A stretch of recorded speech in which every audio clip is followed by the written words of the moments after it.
I give the call to the Treasurer. Speaker, from the Ngunnawal and Ngambri lands of Canberra to the Yuggera and Yugambeh lands of Logan and right around Australia. This is a responsible budget that is right for the times and readies us for the future, and it repays faith in a new government. Through a devastating pandemic, through a succession of dangerous and damaging natural disasters, through global uncertainty and painful price rises, Australians have demonstrated the best of our national character. Resolute and resilient in hard times. Practical and pragmatic about the challenges we confront. Optimistic and confident in a better future and ready to work together to build it. Speaker, we now confront the prospect of a third global downturn in a decade and a half. This time not a financial crisis or a pandemic, but a war. The death and destruction in Ukraine reminds us all how much we have to lose if we fail to protect the UN Charter. Each nation must make its own choices. We cannot leave it to the big powers. We cannot be passive when big powers flout the rules. Terrible damage and loss of life in Ukraine. Russia's invasion is compounding human suffering, propelling the global crisis in food and energy security. Australians know that this is a time of great challenge and change, with a war that isn't ending, global energy crisis that is escalating, inflationary pressures persisting, and economies slowing, some of them already in reverse. We are reminded of the solidarity that living on this harsh land demands of our people. It speaks to a unique Australian way of responding to adversity, looking out for each other and looking after each other, and lifting each other up.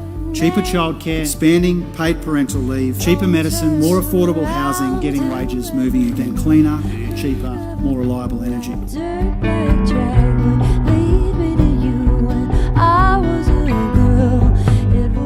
Many families are struggling to keep up. Our country can do better than that, and our government will. Tonight, Speaker, we go further and we do more. This is a serious start, a serious agenda. Deliberately keeping wages low is no longer federal government policy, because no Australian should be denied by poverty, by postcode or by lack of privilege their chance at a better future. Future made in Australia. How we care for each other and how we protect each other. We are restoring our role as a diligent and dependable partner and friend to our Pacific neighbours for a referendum on a voice to Parliament. Allowing older Australians to keep more of their pension and investing in better support for the women and men who serve us. Establishing the long overdue National Anti-Corruption Commission and beginning a new discussion about measuring what matters, the strength of our economy and the well-being of our people.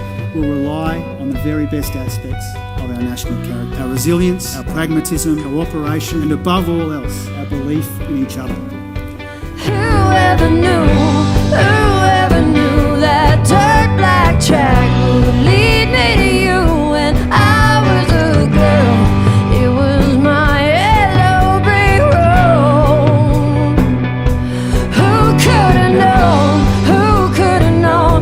I've been walking it now with a child of my own, feeling all the magic that it holds.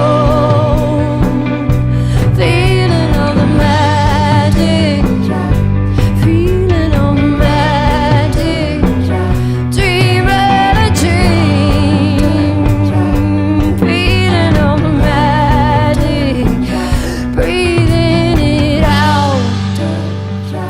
A future we can all have a stake in, all sharing in its success. A stronger, more resilient Australia, with more opportunities for more people in more parts of our amazing country. I commend the budget and the bill to the House.